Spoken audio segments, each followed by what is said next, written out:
Welcome to Real Gaijin, unveiling the real Japan, an American expat's inside look. Now it's time for another story from the Read My Lips series of podcasts. Summarized podcast. All right. Well, hey, it's 9 o'clock in Japan, and it's time to get going. So, first of all, thank you very much for joining us. My name is Mark Kennedy. I am the publisher of Real Gaijin. And today is our very first Real Gaijin AMA Ask Me Anything podcast. Now, just as a little bit of background, for a nation known for its homogeneous identity, Japan's resident foreign population is on its way from currently about 1 in 40 to about 1 in 10 people in the island of Japan. That's by 2070. So, together with my fellow Gaijin foreigners, now we number almost 3 million people, which is equivalent to about 2.5% of Japan's total population. That's a lot of people. On a routine basis, the purpose of the Real Gaijin AMA Ask Me Anything podcast is to introduce the world to one inspirational Real Gaijin at a time. So now that Substack has just rolled out this new live video technology, we're going to give it a try for the first time right now, and I hope it's working. A little bit of housekeeping before we get going. We are going to try and have as much real-time interaction as possible, so please feel free to submit any questions in the chat feature.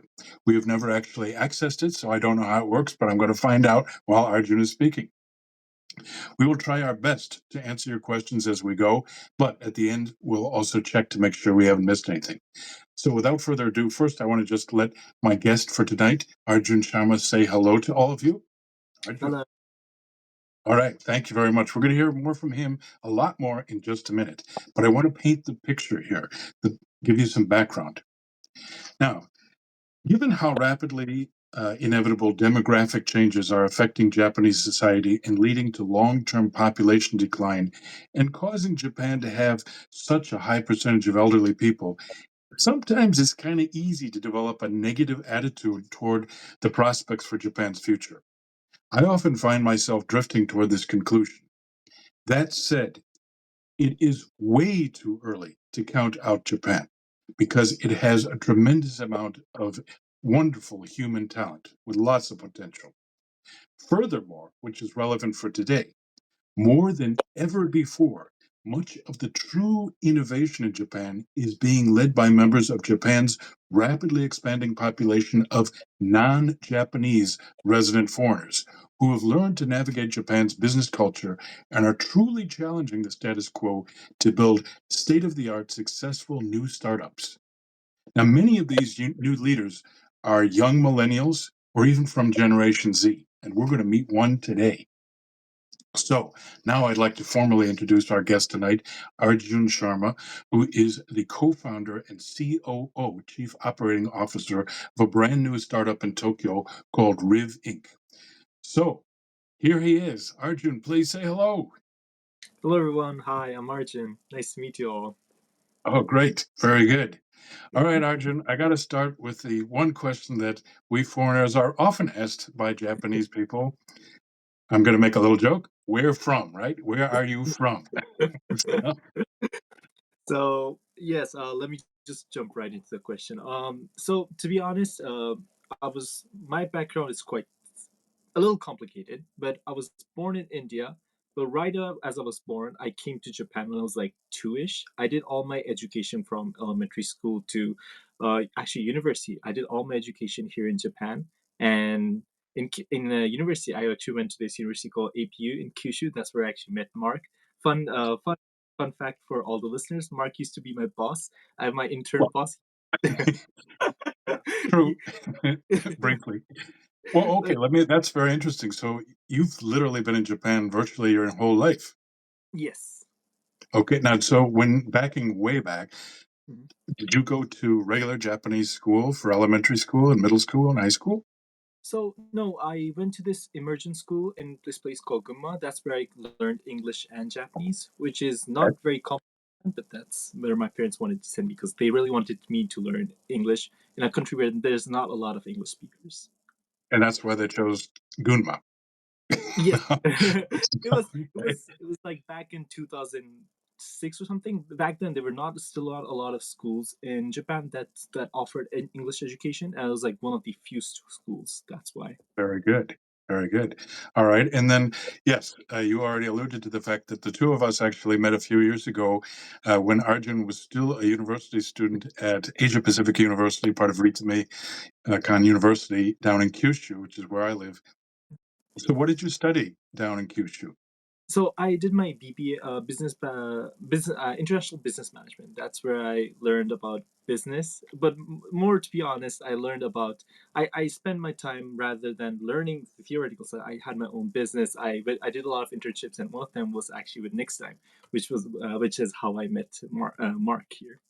That's true. So, yeah, you mentioned businesses. Actually, it was one of the first things that drew me to you when we were first introduced. You were already a serial entrepreneur by the time I met you, and I think you were just 20 years old. Yes. How did that all get started? What were you doing? So I guess it always like growing up, I always wanted to do something interesting, something that was uncharted or something that was unachieved by a lot of people. And that one thing was entrepreneurship for me because I really felt like I had a different perspective compared to a lot of other people. So I wanted to leverage that. And back in college, I had my own advertisement agency where I loved cars as well. So I took advertisement stickers and I used to put it on cars and like make a small middleman fee out of it. And Yeah. that's something I used to run in college. Okay, but you And gotta tell everybody more about that. I think I remember you used to sell to taxi companies, right? Yes. So back in college, I had the biggest. I had the alliance with the biggest taxi company in the prefecture, which was like they had over like 500 taxis in their group, and also I one of my although like my service was aimed towards small and medium sized business, a cheap way to advertise their business to the local area. But one of my biggest clients was actually this publicly traded company called JCOM, which is like this telecommunication in Japan. I did their 6 months, and actually, it was 3 months in the beginning, but they loved it so much they extended it for another 3 months. I did 6 months in total for them. That's fantastic. All right, well, very impressive, and obviously you've leveraged that experience to the present. So, back in university, though, so you graduated from APU and then decided to move to Tokyo, right? Yes. So Okay. right after college, I had two options. I could have either continued the car business thing. I used to Right. call it karkoku. I could continue that, or there was this company that texted me on LinkedIn. They gave me an offer of actually working in Tokyo for 6 months and then working in New York for like 1.5 years. And I thought like I Mhm. always wanted to experience the bigger world. And I'm not saying that it is like a small world or anything. It was very unique. I had a lot of fun there. But I thought like if I did go to New York, I could bring back bigger things back to Japan to Oita. So I decided to stop my business for a while and then work at that British due diligence consulting firm kind of place. Interesting. And then what happened after that, though? Since now you're forging your own path, I hear. Oh yes, I was I was on track on going to I was to take part of that to take part in the New York program thing, but right as I was, I think it was like my fifth, 6th month ish. My friend, who I met back in Oita, he was a really good friend of mine, and he also had his business back then. We shared the same office, and I kind of knew him well. We kept in touch, and right around that 5 or 6 month ish point, he called me. He was like, "Hey, Arjun, I'm gonna start a new company. I'm gonna do this. I'm gonna do that." And he told me all about his company, and that really intrigued me. And that reminded me of why I went to Tokyo, why I started, this new journey of this career path. And I thought like this is my way of getting back to my roots. So I took a rash decision of quitting a good job and taking that route, I guess. That's great. Well, that's a good time to do that kind of thing. So, all right, now you've got to tell everybody. So, what is it that you're doing? What's the name of the company? What do they do? Give us your elevator pitch. Sure. So the current company I'm the CEO of is Riv Inc. Riv Inc is a startup based in Japan trying to enable traceability for all food supply chains. So basically, what we're trying to do is build these platforms. We call these ERP, enterprise resource planning platforms, these ERP platforms, where companies can just simply put what they already record on a daily basis due to compliance, the data they already record onto our platform, and they would get immediate traceability codes for each batch or each lot of food or anything they create. And every time they forward that batch to someone, the traceability code with allocated to that batch would also be automatically given to the next person through the delivery slip or via email, or there's many other ways of sharing. Mhm. So we're trying to create this infrastructure where sharing traceability codes is very easy.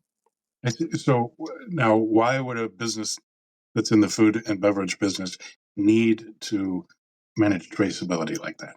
So food traceable. So basically, there are many reasons. Like if you look at it from a VC point of view, the market's growing exponentially, right? Like not literally exponentially, but it's growing at a crazy rate right now.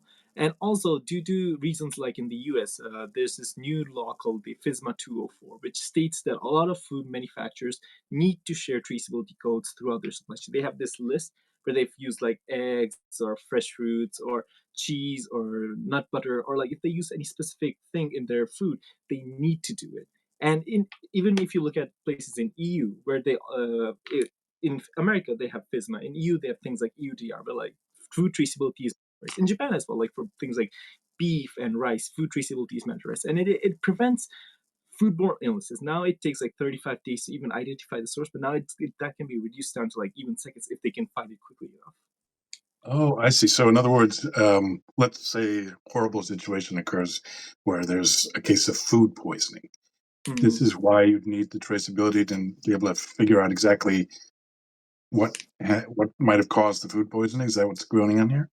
Kind of. And also like for example, right now, if for example I own a company and I realize there's a problem in my food, or like there was accidentally something mixed to it, Oh, and I was like, I need to call 500 people, and I start calling, and like some people are offline, some people are like different times, some people, some people do mail, but they're late at, they're slow at responding. So there's just so many factors. So we help that process, become a little shorter and like reduce the risk of brand damage or like physical damage to people, because like it's a billion-dollar problem. There's billion dollar damages every year due to foodborne. There's like I think 600 million people getting sick due to foodborne illnesses every year, and that's like so, WHO.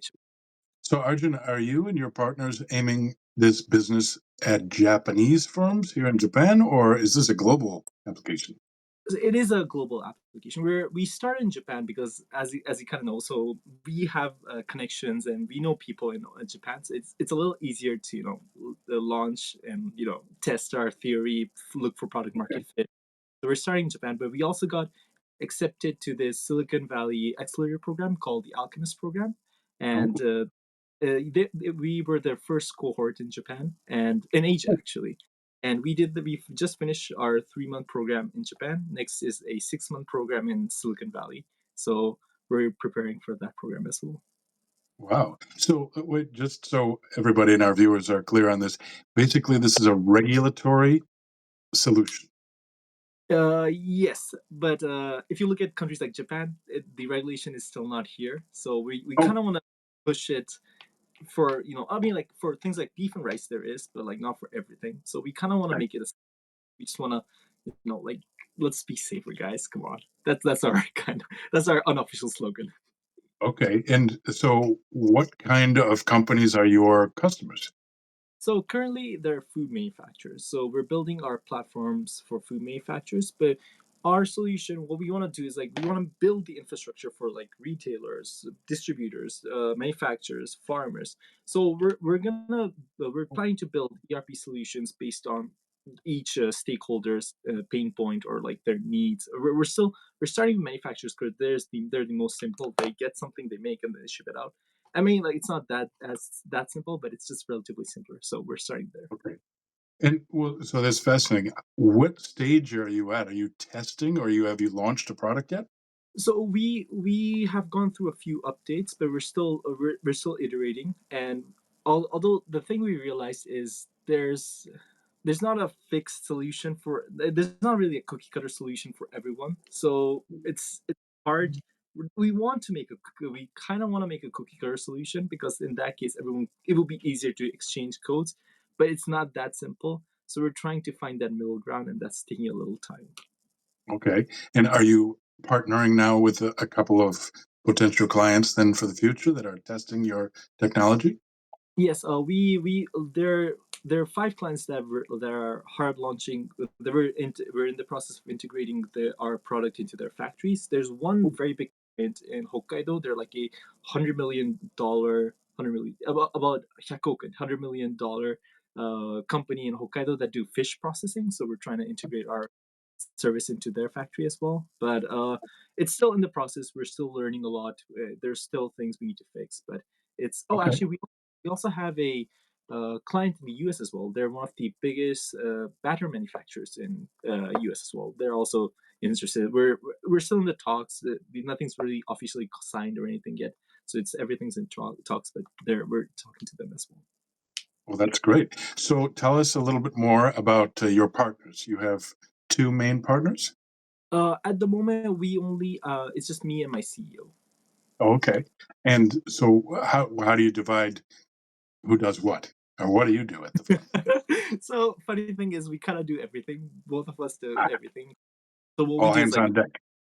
yeah, pretty much. We have like a weekly meeting every Monday. We decide who's gonna be in charge of what, and then we decide who's gonna lead which task, and then whoever needs support, we adjust accordingly. So that's how we kind of do it right now. And But since your product is essentially, well, it's kind of a product and a service, but it's an app, right? it's like a website, to be honest. A It's a website. website Okay. where people log in with their username and password, and then there all these services there. People get to learn about it. It's still in the beta process, so it's not we're not super public about it yet. But we're still. Oh, no, I mean, I can talk It's about out now. Okay. it. All right. But Well, maybe if you can't answer this question, that's fine. But I'm curious. So, how do you actually like code this or develop the back end? so funny thing is we have a friend, like we have a lot of entrepreneurial friends, and one of them is kind of helping us build it right now. So Okay. what we want to focus on right now is like rather than going all out and like building it from scratch, we're using no code tools because it's just no code tools to build an app because it's very easy and it's very quick as well to build Okay. those apps and just test the theory first. Like, does this work? Does the process work? Is it easy? Does it not actually, does it help you? We're testing a theory through our product no code tool right now. Hmm, okay. And so, how would you get your feedback from your potential clients or the partners that you're working with already?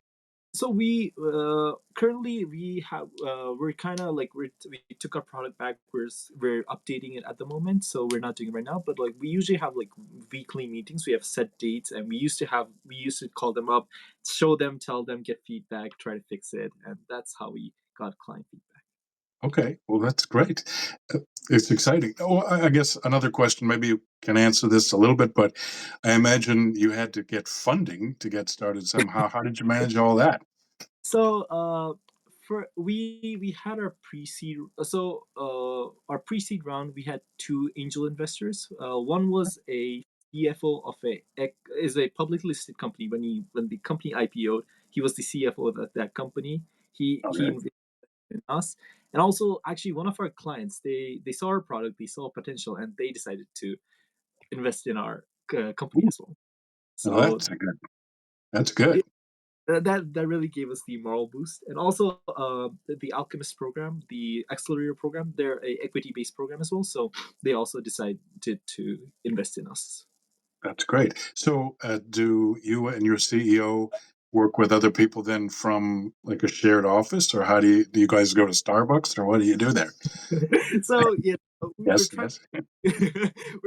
we're trying to keep our burn rate quite low at the moment. So yes, we have a shared office in Beppu because everything's Oh, pretty much in Beppu because it's cheap, and we know people, accountants are cheap, like we friendship and price.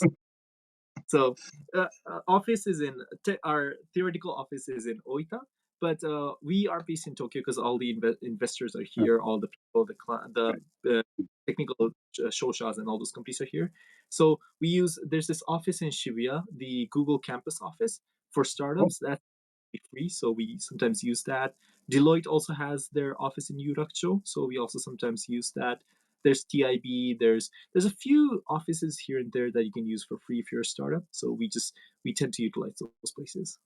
that's great. And so I'm curious.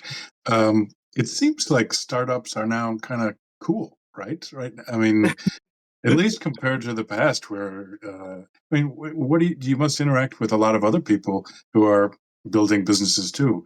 What's Mhm. it like? It's I would say it's very exciting but very fast paced at the same time. So everything everyone's like doing something. Every it's like, like if, if for example, if I met someone last month and if I meet them again, they're like, "Yeah, I went to America, then I went to Singapore, had this event thing I need to attend to." Everyone's always doing something, and I think that's very exciting. I don't think you can get that feeling anywhere else in Japan unless if you're in Tokyo. So from that perspective, I'm really glad that I'm working in Tokyo. But yeah, Okay. the environment's very energetic and exciting. So, what about you mentioned before that you're already connected to a group in Silicon Valley? To what extent do you interact with other entrepreneurs that are involved with that same program? So in so the quick and short answer is not very much at the moment because we're still Mhm. in there. We're only connected in Slack, and if we have a question, we post it. Like we can interact there, but like physical interaction, not that much yet. But then again, like once we do go to Silicon Valley, it's like a 6 month program where they will I think offer you like places, events, and like some interaction time with each other as well. So I think once we do go to Oh, America, then we're gonna have a little more interaction. But at the moment, it's just like if you do ask for something, they would of course help us. But that's pretty much it. I see. So this is coming up. I got it. Yes, and I think that somewhere in this year we'll be going to San Francisco. Yes, Oh, cool. Okay. And just out of curiosity, how about connections to Europe? Do you have anything like that? not really. We're not super deep into Europe. I guess I mean they do have traceability and everything, but we're not that many people at the moment, so we're just trying to Okay. focus on like the really essential parts of the business right now. So. Okay, good. And so just to make sure we're all clear on the general timeline, I understand things slip and all sorts of other unforeseen issues come up, but what's the general plan for launching? To be honest, there's how but it really depends on like when we reach a product market fit, but we're kind of aiming within mid of this year ish, because Oh, okay. Ish. All because right, very good. the thing about our product is FISMA. That's the law I told you about. FISMA to 204 is gonna be enforced next year, 2026 of January. So before Ah, that, we want to be able to position ourselves as like an open source, not open source, sorry, like a product everyone can kind of easily use. And we want to we were take our product is taking like a freemium model where like you can start for free and then after a certain threshold then we will start charging you. So I see. So what are the milestones between now and, well, you just mentioned a key date is January 2026, but what walk me through a couple of the milestones that you our guys are planning tentatively. currently the biggest is to hit product market fit. I mean, we kind of have product solution fit, but market fit is still something that's a little shaky. I mean, we're not planning to monetize we're not in a rush to monetize from our clients yet. We just want them. We want to get as much market share as possible. We want them to use it, get as much feedback as possible. So maybe potentially having some proof of product market fit. That's one of the milestones. Going to actually going to America, having like having a certain number. I'm not sure if I can really start sharing the numbers, but have like a certain number Hmm. of U.S. clients that are willing to back our claims of our product, telling us they're good, how we can improve.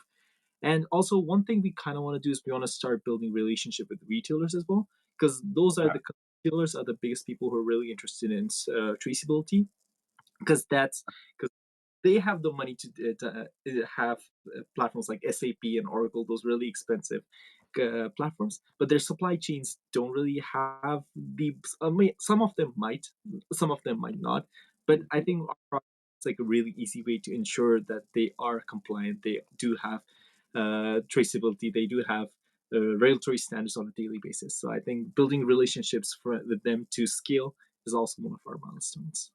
By the way, speaking of that, I imagine that there's also a group in between wholesalers. With those, Mm-mm. that's another level that you also have to have in the ecosystem, right? Yes, we call them distributors, but yeah, Oh, those okay. also quite key in our sense. But the thing is, I think we from the from we what we've learned, especially in the Japanese market, which we also assume that is kind of true in the U.S. market as well, is the the more downstream you go in the supply chain, the more leverage they have because like they're the ones who are paying and everything.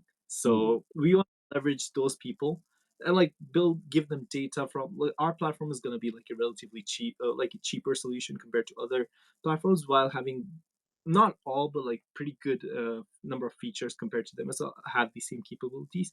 So I think we'll be able to collect a lot of good data as well from those platforms. So by offering those datas or like understanding what their needs might be, we might be able to build good relationship with them and leverage their supply chains to grow our market share as well. okay, good. And in general, are you planning a subscription model for actually selling? Uh, that part is also still under discussion, but what we're Okay. kind of leaning towards is a transactional model. So what we want to do is Mm. in the foods and beverage industry, especially in Japan, people don't make food every month. There are months that they make a lot. There are some months that they don't make a lot, Mm. and that's why one voice we really got to understand is that that's why a lot of people don't want to pay for something every month because they don't want to pay for something Ah, they're not. But like we rather just use paper. So in those cases, we kind of want to take like a transactional model. So it's an approach where like we'll take all the risk and we'll take all the cost. And especially in the legacy industry like Japanese foods and beverage market, mm, I think that's very attractive. And it'll be like we'll take all the risk and the cost. You just whenever you make a profit or whenever you make a whenever we make a traceability code, when you send out a traceability code from our platform, we'll take like a small 0 point something percentage transaction cost, and we'll have like an app as well. So it just it helps them, it incentivizes them to build more product, be more profitable. that's great. Okay. Well, I mean, this is very exciting, and I'm very impressed that you're trying this. And what a good time of life to do something like this too. Thank I you so mean, much. thus far, what have you guys found as being like the main obstacle?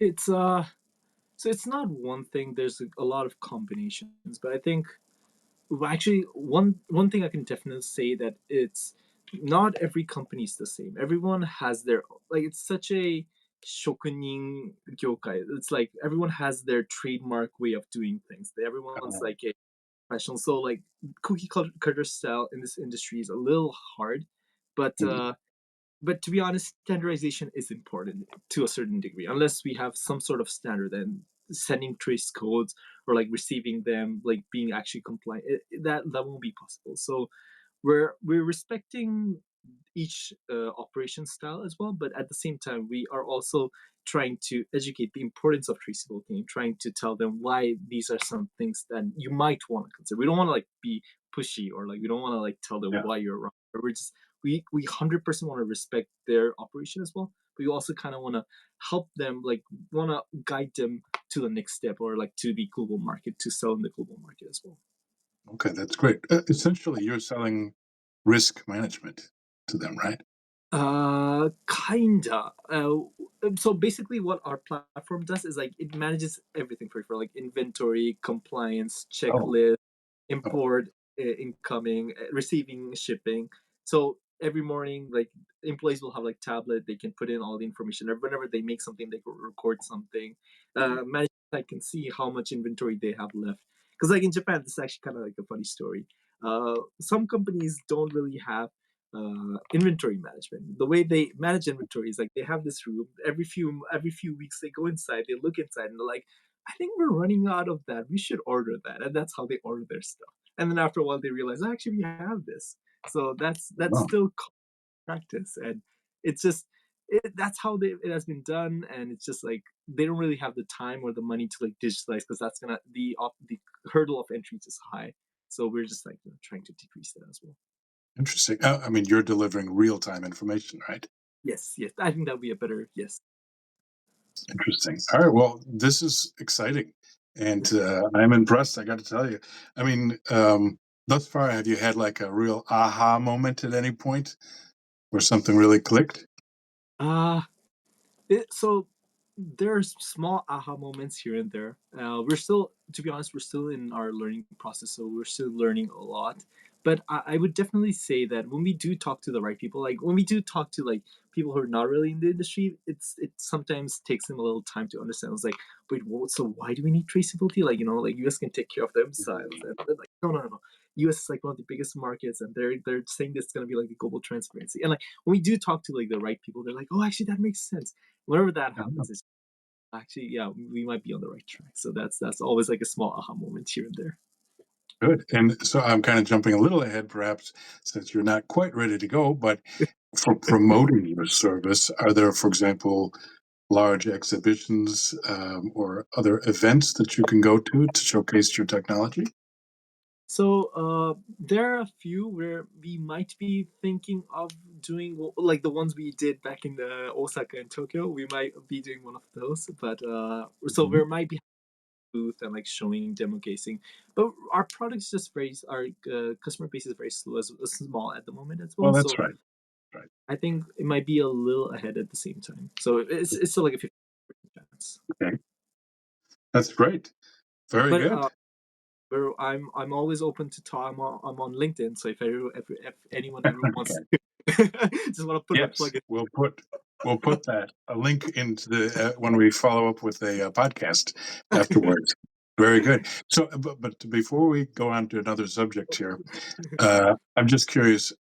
Let's say, I mean, you're still at the very beginning stages of Riv Inc. What are like 5 year or 10-year goals? Where do you see this company going? Uh, so that's a tough question because to be honest, we're we're Sorry. we do. Oh no, no, no. We do get that question a lot. We also have like a template answer to that, but I kind of don't want to give that to you at the same time. And to be honest, it's the potentials are very big at the moment because like food food traceability is like a very small part of a bigger picture. Once you have the food traceability data, you can feed it to an AI that can tell you like it can give you heat maps of like which part of like, for example, which part is what is selling during what season, or we can have like logistical optimizations. For example, if a certain carrier has like a certain freight and which is not fully utilized, then our data can analyze and tell our users like maybe just give them forward your freight to these people, and then you can lower your costs, or you can be more efficient, or the time can be reduced. And it's just the potential is still big. So I guess for the short term goal is to like scale our product as much as possible, build this infrastructure globally, like everyone can easily join and see and have like a proper traceable proof of their manufacturing. But in the end, like it's it's I think the potential is very very big for traceables if I we start see. with track. Okay, well, that's great. It's great. I mean, it's early days, so it's difficult to plan so far in advance, but it sounds like you're heading in the right direction. That's wonderful. Well, at the end, yes, we'll leave people notes about how they can follow up and track your progress on LinkedIn and also through your website. That's great. Okay, so now I'd like to kind of shift gears just a little bit and maybe take a step back beyond what you're currently doing and talk a little bit about your overall experience in Japan. So you mentioned that you've literally been in Japan for almost your entire life since you were age 2, and now I'm kind of guessing you're still in your early 20s. So that's great. Tell me, I mean, what do you like about living in Japan? What's a little bit challenging, and what might not have been so positive? So what I absolutely love about Japan, and I think you kind of touched on it as well, but the people, I think the people, the environment, it's just so safe. The food's safe here, the Mm, water is safe here, the people are nice here, and just like overall crime's very low as well. But mm, it's just the environment. I really like the environment. And at the same time, I think the environment sometimes gets a little tough as well, because in Japan there's always this atarimae, or like, it's common sense culture where everyone has this basic understanding of something, and if you're not from around here, then getting to know those things, or like being mannerful, being that knowing that culture might be a little suffocating for some Mm. people. Like, it definitely was growing up for me. I used to do, like, for example, if I acted a certain way, people just saw you in a weird way, and they said like that's not how you do it, and you get kind of ostracized at sometimes as well. So I think people are amazing here, but at the same time, the culture, the unsaid rules, the elephant in the room sometimes gets a little heavy at the same time. I think that's the good and the bad in Japanese society. So during your time in Japan, which is literally like more than 20 years at this point, which is a pretty long period, have you noticed any change in attitude about Oh, that?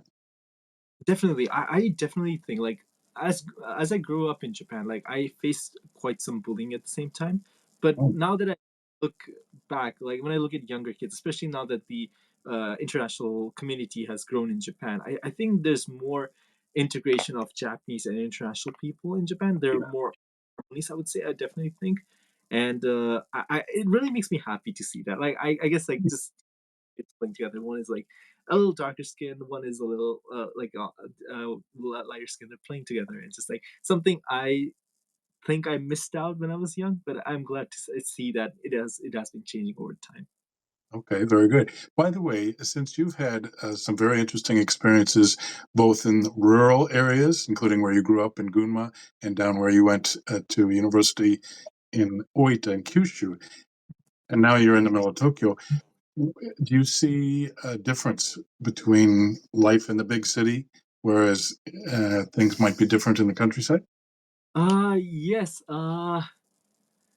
I would say definitely there are pros and cons for both sides, but I would think the countryside is a little. First of all, it's more relaxed. I loved about that. Everyone's a little more loose at everything. Like, there's less stress here, and everyone's everyone has their own pace, kind of thing. Like, everyone's happy. Everyone's a little more calmer. In Tokyo, everyone's in a rush for somewhere. I don't know where they're heading. Everyone's just like running towards something. Maybe it's like a trade, or if it's like a thing. I don't know. But everyone seems to be in a rush in Tokyo, I think. Although I guess what the energy though is palpable in Tokyo. I, So I, I guess that's true, but once you do get to talk to people, I think that's true. But like, just sometimes you feel this invisible evilness, or it's hard to describe. But okay. like, the morning vibes on trains is just horrible in my perspective. Everyone's just like seem a little sad, they seem a little depressed, and it's just, Ah, ah, yeah. I okay. think it might be working culture or something, but I don't know. What about like what we talked about at the very beginning, where Japan, on the surface, can seem like a very advanced society, but kind of underneath, people are still using fax machines, and the technology is not exactly where you would think it would be. Can you You speak a know, little bit about that, particularly given what your project is?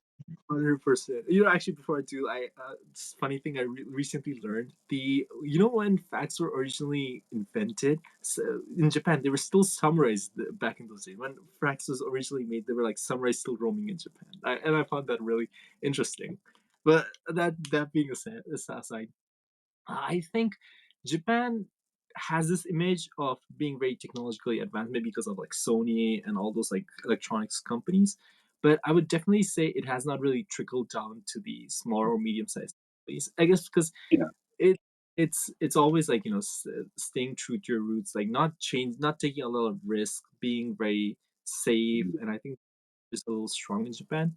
So I mean, like, if it's not broken, why change? I think that thinking is a little strong in Japan. So, a lot since we're on the subject of technology, I imagine AI is such not just a buzzword, but a real tool that you can use every day now. Mhm. How is that going to affect your project, and also how you think Japan overall might be affected by it? I think, of course, like, our product also is planning to utilize AI. And I'm sorry, I can't really talk about that side yet, but we do Okay, plan. But secret. Yes, I think in Japan, AI is still quite slow because like a lot of cases, especially in the foods and beverage industry, people still don't use email. They still use fax. And if you Mm. start to try to introduce them to AI, then I think they yeah, I don't think the introduction would be smooth enough that that would actually integrate it. And the young people are definitely using AI, like college students and Yeah. maybe like younger people, younger salarymen, like in the 20s and everything. They are definitely using AI, but I can definitely see people who are still quite hesitant. And some people do think that it will not replace anything. I actually had a really heated debate with one of my friends in back in he's actually a little older than me, but I consider as a friend, and that he thought that AIs would never, gain the popularity of people hyping it up to be this like $1 billion industry, and it was like it will literally change Mm. everything the way we interact with technology, the way we interact as human beings. Truly personally believe that it's going to change every aspect of our lives. Might, for as it relates to Japan overall, though, maybe another way of looking at AI is that there's a silver lining here, the potential to leapfrog. Uh, Mm-hmm. Instead of just going through the whole process that maybe countries in the West have gone through, like, for example, your original country, India, has used new technology to leapfrog over mobile payments, for example. Mm-mm. I, I have heard of that argument, but to be honest, like at the moment, from the people I talk to every day or the people I try to help, through my service, I think that it is not that simple in my perspective. I think it's gonna take a lot more pressure from the downstream parties, I would say, and a Hmm. lot of the governments. I mean, they are trying, but I personally think it's not gonna be as simple as like just like Western countries using them to outsource jobs or like to make things simple. I don't think that would be the case overnight in Japan. Okay, good. Let me go back to that question about like the good, bad, and ugly here. You kind of covered the good, and we touched a little bit about the bad. I mean, you mentioned that you had a little incident of bullying when you were growing up. That must have been challenging. Any other kind of less than ideal circumstances that you've had to deal with and then overcome? Uh, I think I also kind of touched this, but the unsaid rules, like in Japan, like the Mm. atarimae or the you should know this. Like it's this is common sense, and I guess like for some people that might be common sense, but it just like I think the older generation that grew up in a certain time and us are two different people, and I think Mm. that there's like a so like if there's a meeting going on, the young people are not gonna say anything, and that's just like common sense or Uh, common rule. And that culture is, I think, very very strong in Japan. Like everyone kind of reads the room, tries their very very best to read the room, and that sometimes is a little suffocating in my perspective. So I think that's a bad for me in some senses. Now, because we are not Japanese people, but we're living in Japan and working in a Japanese business culture environment, do you think we sometimes can kind of get away with a little cultural pass to, okay, so I mean, good, like of course not to abuse that power or anything, but I think it gives true. us the courage to like sometimes push the needle a little forward. Like for example, Mm. if like certain decision that needs to be made, but everyone's like, oh no, like the superior said that's we're just gonna Mm. blindly. I think that's where we kind of get to be like the slightly annoying gaijin that can Uh, occasionally say their opinion to their bosses. I think that's those are some cases that we can we do that, have those. yeah, I would absolutely agree with you on that. Very good. And so back on the startup culture and like, for example, the environment at the Google location that you're working, I imagine that a lot of the people that you're working with or interact with probably don't fit the old mild mindset and they're more open to what you just described, right? I would definitely say so. There, to be honest, surprising, there are a lot of young people there as well. So I think the whole not following the status quo energy in the room is also quite high. Yes, I would definitely agree with that. Okay, that's great. Well, that's a good segue into the next thing which I wanted to cover, which is some advice that you might have for other, maybe in general, younger people from outside Japan that are curious about the country and are even considering living and working here. What kind of advice might you offer them? Uh, it's it's very very simple. So I actually have proof for this because I actually for my college I actually saw people who came to Japan and they success Ah, and them succeed in the Japanese market as well. So my biggest advice would be to learn Japanese. If ah, you as long as you speak English and Japanese, you will be treated highly, highly in Japan. Like, of course, the more skills you have, the better. But as long mhm, as because like in Japan, I think it's like only like 300,000 people in Japan speak English. That's like one fourth of the population, which is not quite a lot. And pretty much all those English speakers live in Tokyo. So mhm. there's a shortage of English speakers in Japan. Everyone's very the boom is like globalization right now, which I know is kind of late at this point, but it's still quite strong in Japan. So I would say like learn Japanese and just like learn properly getting like your kanjis, your grammar, your speaking, your manners, your keigo, and everything. As long as you learn Japanese well, I think you will have like somewhat of a strong foundation to like work or start your own business or just anything in general. Okay, so well, first of all, I would agree with you, uh, and I'm a lifelong student of Japanese too. But that's not exactly something you can just do overnight. So, what more specifically, like you kind of grew up here and you were exposed to lots of opportunities along the way of your school, even though you went to international school to learn Japanese. What about somebody that's literally coming off the plane now? I mean, what should they, well, like, let's get specific. Would they be better off just hunkering down maybe for 6 months or even a year and just focusing on their language skills first before trying to work? So if you don't like if you're getting off the plane like right now, I was thinking tomorrow, but like if you're getting off right now, then maybe I would say like if you don't have a job set or anything, I would maybe first like maybe go to like those one of those language schools, and like there Mhm. as well there are these exams called N1 and 2 Nihongo Japanese and if you just type in like Japanese test N1, N2, N3, N2, there's like from N1 to N5, and just like try to get those certifications. I think like N4 is like the basic requirement to have like a visa support or something. If I may be wrong about that, so like Yeah. maybe getting those certifications is I think like gonna be your highest priority. I would still believe like getting the language down because like in Japan like not a lot of people speak English. So either way, it's gonna help you for your business life and your daily life at the same time. So I think just getting the language down would be my highest suggestion. Okay. Well, that's good. Let's hear another suggestion. What else would be good? um.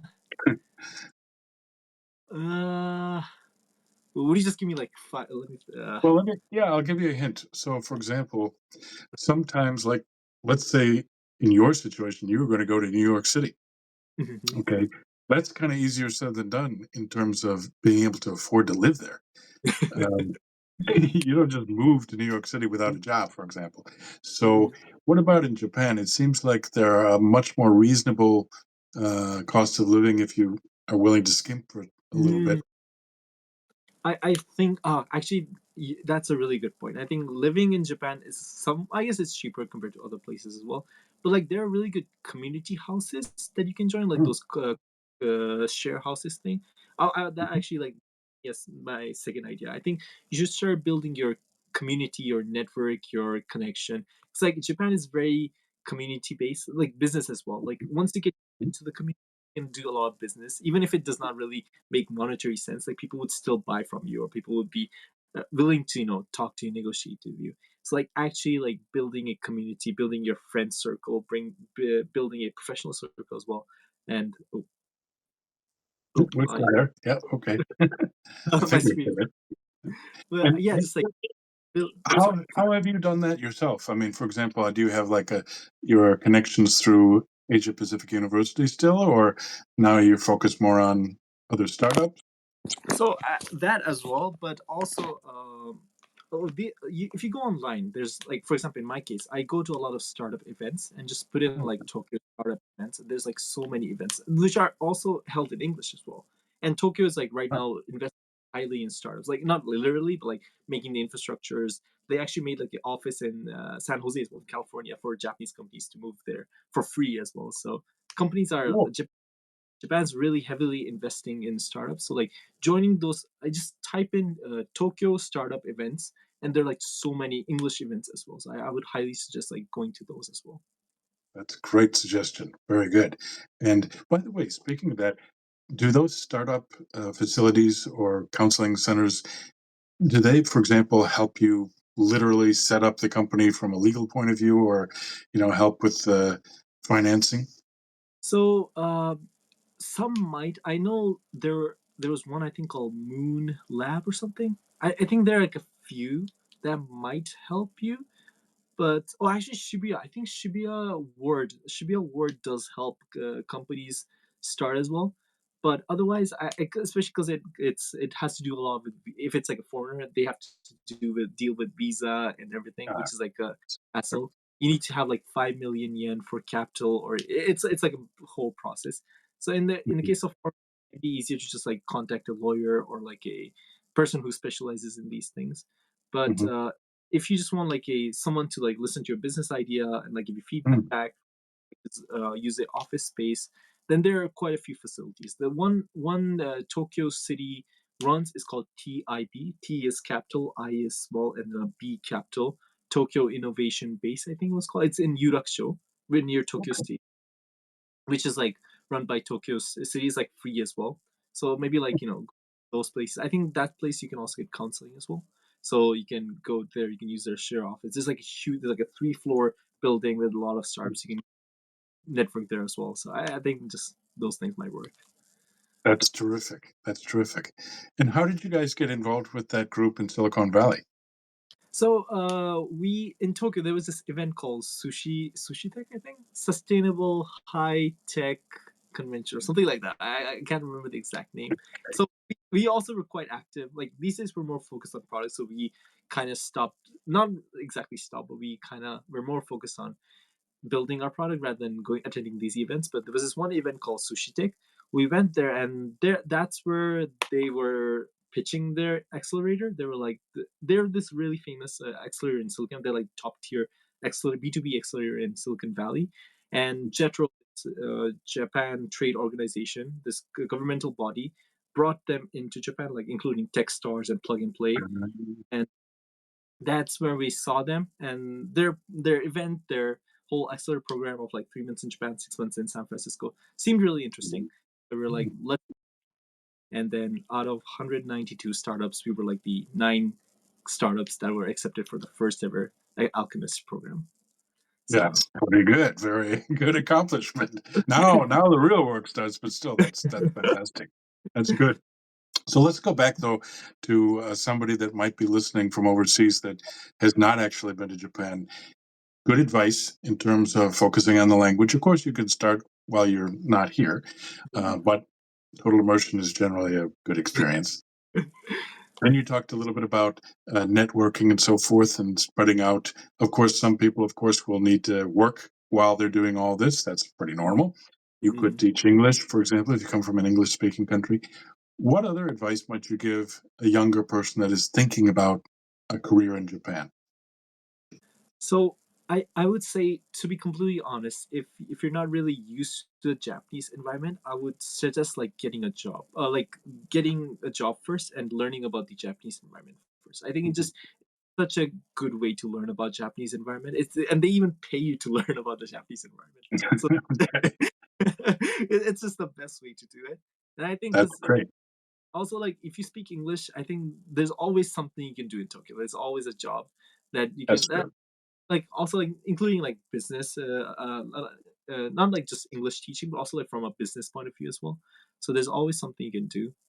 So I would just highly just like join a company, maybe work there for 5 years, and then whenever Mm. VCs ask you why, well, how are you gonna, then be like, I know this perspective, I also know the Japanese perspective, I've worked here for 5 years at this prestige company, and just it gets a lot easier as well. So I would highly suggest like just working somewhere for like a few years. Okay, well, that's very good advice. Sound advice. Good. And hey, we're actually coming up toward the end of our hour. It went very quickly. I do want to see if there are any questions. If anybody has any questions, please go ahead and put them in the chat. I don't see any just yet, but we have more questions for Arjun. And that would be, well, okay, key question. Given the fact that you're in the startup phase and you're literally building the company from scratch, I imagine this takes a lot of time. And it might even be hard to distinguish personal time from company time, or maybe it all goes together. How do you have a work-life balance? Uh, Or do you have a work-life balance? I, no, I guess like to be honest, I so in the traditional sense, I don't think I do have a life work balance. It's just like everything's so blend together, and especially like I'm in my 20s, and I think this is a time where I can hustle at my highest level. And to be honest, I don't feel like, oh, I'm missing out. Like, of course, I'm missing out all the parties and all the clubbing and everything. But to be honest, it's I think like a small price to pay compared to like the thing I'm trying to achieve at the same time. So it's not really a burden on me, but and I think it's like building something is just very exciting for me at the same time. It's something I don't think a lot of people would get to do. So in that sense, I don't have a work life balance, but I'm okay at the same time. Well, you're very honest. That's great. Okay. Very good. But yeah, I'd agree. I mean, hey, now is the time to give it your all. And it sounds like you're having fun doing it too, which makes everything better. Very good. Hey, another question for you. In Japan, what are some of your favorite spots or like hidden gems that might not be in a normal guidebook off Oh, the beaten track? so I'm a huge car nerd. Like I love cars a lot. Like if you ask me any car, I'm pretty much I can give you some kind of information about it. Mm. So I'm a huge car guy, and I just love driving around at the same time. And if you can drive in Japan, I would highly suggest going around the Tokyo Expressway. It's just so nice to, especially this place called the Umi Hotaru, which is like if you can imagine this being Tokyo and this being the Chiba Peninsula. There's like a sea in the middle, and there's like this small island Ah, in the middle of the ocean where you can park your car. There's like this underground tunnel that goes under the ocean, and you can park the car. You can see Chiba, you can see Tokyo, and it's just like a really nice spot to vibe. So I think Umi Hotaru. It's Umi Hotaru. If you've Umi never been there, Hotel. Okay. I suggest I've you. flown over it, but yeah, okay. I've seen it from an airplane. I got it. All right. I didn't know you could park there. Got You it. definitely, it's like a parking center. Actually, it's like a parking area. Ah, okay. And Cool. How about outside of the Tokyo metropolitan area? uh ooh, there are quite a few. There's so during New Year's, what I like to do is like I like to go near Mount Fuji and see the Hmm. sunrise from. And there's like a few good spots. And there's I can't remember the exact name of the lake, but this is lake near the Mount Fuji where you can Mhm. kind of see the sun come up from the side of Mount Fuji and the sun reflecting on the Ah, really nice. I can't remember the exact name, but it's like if you put in Mount Fuji Lake Sunrise or something like that, I'm pretty sure it's in somewhere. Hakone, right? It's in no, it's in I think it's in Yamanashi. I think I may be Okay. wrong because All right. I remember Well, seeing. okay. Well, those are two good spots. Very good. And of course, you'd still come down to Kyushu every once in a while. Oh yeah, Kyushu's the best to be honest. Okay, well, I agree with you. Very good. Okay, Arjun, it sounds like your passion truly is at this point Riv Inc., and you're putting your all into it. But and you also like to go drive and so forth. But is there anything else that you like to do on the side, for example? uh, I don't know. I one thing I'm kind of putting my energy towards these days is like trying to keep maintain relationships. I these days I'm really quiet. I'm really into my startup. That's all I'm focusing. But I also started realizing I need to fight to keep my friendship as well, keep my good relationship with the people in college as well. I don't want to be the I don't want to give up those human parts of me as well. So those are some things I'm really passionate about, like keeping these, like keeping good relationship with people. But Okay. Well, hey, that is very important. Terrific. Well, Arjun, we are now at the end of our hour, so thank you very much for joining us. I don't see any other specific questions here, but they might come up later. And we are also going to make this discussion here into a podcast that can be viewed on demand. So I'll get that out hopefully tomorrow or the next day, and more questions might come at that point. But congratulations on getting to this point. It's still a major accomplishment. You're on your way to big things with Riv Inc. and your personal life here in Japan. You are an inspiration to all of us. I've also enjoyed working with you a couple of years ago when you were still an intern, but I'm not surprised at all that you've chosen this path. And I bet you're going to be a serial entrepreneur for the rest of your life. So, congratulations. We wish you the best of luck. Thank you so much. Means a lot. Thank you so much. Okay. Well, thank you everyone for listening in. This is the very first time for Real Gaijin to do an AMA or Ask Me Anything. Next time we hope to get a few more questions, but that's okay. We will prepare questions in advance too. And coming up at least maybe once a month to get going, I'll look forward to interviewing other real Gaijin like the two of us. In other words, foreigners that have made Japan our home. This is where we live, work, and we're invested in the future to help not just our own families, but also all of Japan. So it's inspirational to meet someone like Arjun. I'm sure there are many other inspirational people out there, and I'm looking forward to introducing more of them to you. So thanks again for tuning in, and we'll check in with you again next time. Okay, goodbye. Thanks for watching and or listening to another story from the Read My Lips series of podcasts on Real Gaijin. Tell us what you think and be sure to tune in again next time.